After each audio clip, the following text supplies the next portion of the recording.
le Niger vient de menacer l'Europe dans une histoire inouïe de visa. Le Niger exige aux Européens de se comporter d'une façon très spécifique pour avoir un visa au Niger. Incroyable. Vous savez, dans la vie, avant de commencer, il faut toujours faire ça. C'est toujours avec beaucoup de plaisir. Faites ça, s'il vous plaît. Ça ne vous coûte rien, ça nous fait du bien. C'est fait. Merci. Dans la vie, il faut savoir se faire respecter. Et quelquefois dans la vie, comme je le dis, quand vous envoyez un message à une personne et qu'elle vous répond après 4 heures du temps, sciemment, une fois, 2 fois, 3 fois, une fois, on peut comprendre peut-être quand il y a quelques difficultés. On est tous très occupés 2 fois. Mais 2 fois, 3 fois, 4 fois, vous remarquez que la suite est toujours soit 4 heures ou 6 heures. Peut-être que quelquefois, quand on vous répond après 6 heures, vous répondez après 8 heures ou 10 heures. Question de rétablir le respect. Parce que voilà, naturellement, c'est l'homme qui apprend aux hommes comment le traiter. Le respect ne vient pas naturellement, ne vous en faites pas. Le respect, si elle paraît venir naturellement, c'est parce qu'on a été impressionné par quelque chose. Mais aussi, tôt qu'on vous approche, on réajuste le niveau de respect qu'on vous accorde par rapport à votre comportement. Donc il faut que l'homme sache comment se faire respecter. Quelquefois, vous appelez une personne, elle ne vous répond pas. Vous appelez encore, elle ne vous répond pas. Dépendamment de vos relations, évidemment. Si c'est une personne importante, il faut rappeler. Ne vous en faites pas. Non, il ne faut pas écouter ça. Mais si c'est une personne, juste pour papoter tout le bazar, elle ne vous répond pas, des fois, il faut le laisser dormir. Si ce n'est pas vraiment un pote. Si c'est un pote, alors dans ce cas, il faut s'inquiéter pour savoir s'il va bien. Mais si ce n'est qu'un type qu'on a rencontré à l'école, des fois, on discute sur des trucs, machin, et ne vous répond pas, on ne répond pas du tout pour établir le respect. Eh ben, nous sommes dans ce contexte, au Niger.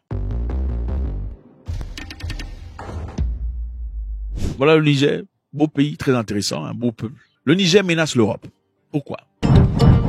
Selon une note importante interne, la diplomatie nigérienne, les ressortissants de plusieurs pays d'Europe qui souhaitent se rendre au Niger désormais vont devoir aller soumettre leur demande de visa dans des pays spécifiques. Ok? Ce n'est plus n'importe où. Dans des pays spécifiques. Les Européens qui veulent partir au Niger doivent soumettre leur demande de visa dans des pays spécifiques. On parle ici de quoi? Moscou, Ankara, Genève, Russie, Turquie, Suisse. Donc, pays spécifiques. Vous êtes allemand, vous êtes portugais, vous êtes espagnol, bien qu'il y ait évidemment des consulats et des ambassades nigériennes dans ces pays, vous n'irez plus là-bas. Il faut aller à Moscou ou à Ankara ou à Genève. Pourquoi? On se pose la question. Ceci évidemment, c'est en réciprocité. Ok, en réciprocité par rapport à un traitement impoli que les Nigériens reçoivent de la part des Européens. Le Niger a restreint la délivrance des visas d'entrée par ses ambassades de plusieurs pays européens, notamment en Italie, en Allemagne, aux Pays-Bas, en Belgique et au Royaume-Uni, en application du principe de réciprocité. Voilà, réciprocité. Vous envoyez un message, on vous répond après 4 heures. Des fois, il faut répondre après 4 heures, à moins que vous soyez vraiment dans le besoin. Si vous n'avez pas l'argent, on va vous donner l'argent ou des opportunités, il faut répondre. Il ne faut pas jouer avec ça. Alors, selon les informations du site Air Info, le ministre nigérien des Affaires étrangères, Bakari Yahou Sangaré, a écrit une note, une note interne datée du 20 août. C'était clair. Et il voulait expliquer que les ressortissants nigériens rencontraient des difficultés au Niger. C'est-à-dire, quel genre de difficultés? Un Nigérien qui veut, par exemple, partir en Europe, afin d'obtenir son visa, était incapable de l'obtenir depuis le Niger. Ils sont obligés de partir ailleurs, c'est-à-dire obligés de partir dans les pays voisins pour aller faire une demande de visa. Pourquoi? Parce que, je vous rappelle ici, que la France était celui qui délivrait les visas de l'Europe, en tout cas de l'espace Schengen, à partir du Niger. C'est comme ça qu'ils ont fait depuis un temps. Les pays européens, dans l'espace Schengen, ont décidé d'assigner un pays étant celui qui attribue ou qui délivre les visas selon le pays où on se trouve.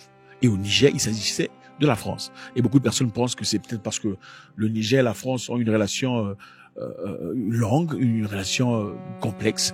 Le Niger étant une colonie antérieure de la France, donc la France gère les dossiers du Niger. Alors, depuis 2023, quand le général Tiani et son groupe sont venus au pouvoir, la France et le Niger ne sont pas en bons termes. On le sait très bien, on avait invité l'ambassadeur français de venir tenir une réunion avec le nouveau gouvernement, une réunion qu'il a snobée par orgueil et mépris. Ensuite, on lui a demandé de quitter le territoire. La France a répliqué en disant, à travers le Quai d'Orsay, qu'on ne reconnaissait pas le général Tiani et son groupe et qu'on reconnaissait monsieur Mohamed Bazoum en tant que président démocratiquement élu. On a un homme intègre, démocratiquement élu, courageux parce que pour la première fois dans un tel cadre, il ne démissionne pas au péril de sa vie et de celle de sa famille. Et on nous explique que la bonne politique aujourd'hui, ce serait de le lâcher. Parce que c'est devenu à la mode. Parce qu'en fait, il faudrait produire local maintenant, même quand ce sont des putschistes. Et de Washington, en passant par d'autres capitales européennes, j'ai entendu des voix, j'ai écouté des journaux, j'ai lu des tribunes qui nous expliquaient « N'en faites pas trop, ça devient dangereux. Ça devient dangereux. » Non, on doit être clair, cohérent. Cohérent. Sinon, qui nous écoutera? Dans quelle capitale africaine on peut dire qu'on a une politique de partenariat avec un dirigeant si quand ils subissent là, on ne peut pas être en soutien? Donc je pense que notre politique est la bonne. Elle repose sur le courage du président Bazoum, sur l'engagement de nos diplomates, de notre ambassadeur sur le terrain, qui reste, malgré les pressions, malgré tout et malgré toutes les déclarations d'autorité illégitimes, grâce à l'engagement de nos forces de sécurité intérieure et de nos militaires.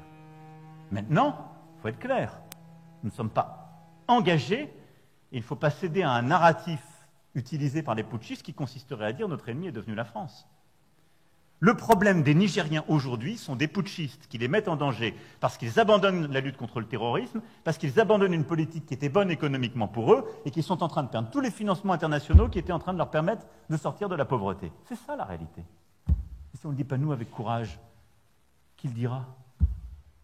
Donc nous devons poursuivre cette politique avec fermeté, sortir des mensonges et des facilités.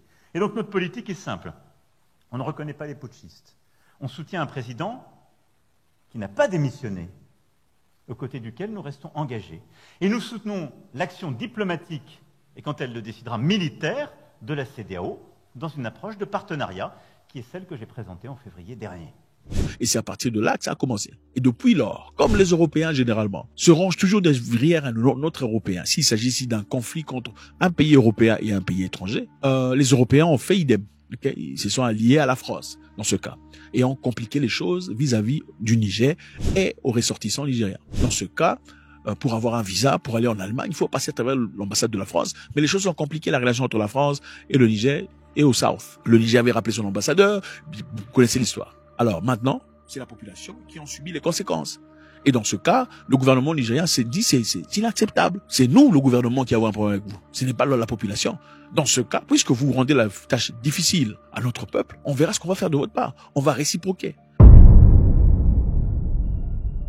Le ministre Affaires étrangères nigérien, Bakari Yahou Sangaré, a aussi écrit une lettre adressée aux ambassades européennes à Niamey. Il a envoyé des lettres aux ambassades disant, écoutez, qu'est-ce qui se passe? Il faut délivrer les visas localement. Ou comment? Délivrer les visas? Mais la lettre est partie sans suite. Sans suite, évidemment, comme le comportement de l'ambassadeur passé, quand on l'a appelé pour avoir une réunion. Sans suite. On l'a snobé. Alors c'est à partir de là qu'on a pris la décision a été prise. Désormais, les ambassades du Niger à Genève, à Ankara et à Moscou sont les seules ambassades autorisées à délivrer les visas d'entrée au Niger aux ressortissants des pays ci-après. Donc on parle ici de l'Italie, Pays-Bas, République fédérale d'Allemagne, Royaume-Uni, Belgique et tout le bazar. Bravo ou pas? Allez, Bigaman Kofi, allez. Je pense que ici, on ne tape pas les mains parce qu'il y a un problème. On tape les mains parce qu'il y a un respect personnel. Il y a un niveau de respect personnel. Il faut se faire respecter. Et c'est ça dans la vie. L'ambassade du Niger à Bruxelles est toutefois habilitée à délivrer de visas des demandeurs, des détenteurs de passeports diplomatiques. Là, à Bruxelles, on peut le faire. Voilà ce que c'est, les amis. En tout cas, le Niger a réagi de manière différente. On sent que il y a une certaine pression. Les Européens, désormais, doivent partir soit à Moscou, soit à Ankara ou à Genève pour aller demander le visa pour le Niger, parce que les Européens ont exigé indirectement, à travers leur soutien à la France, à ce que tous les habitants, tous les Nigériens partent dans les pays voisins pour demander des visas. Faites-moi savoir ce que vous en pensez. C'est toujours avec beaucoup de plaisir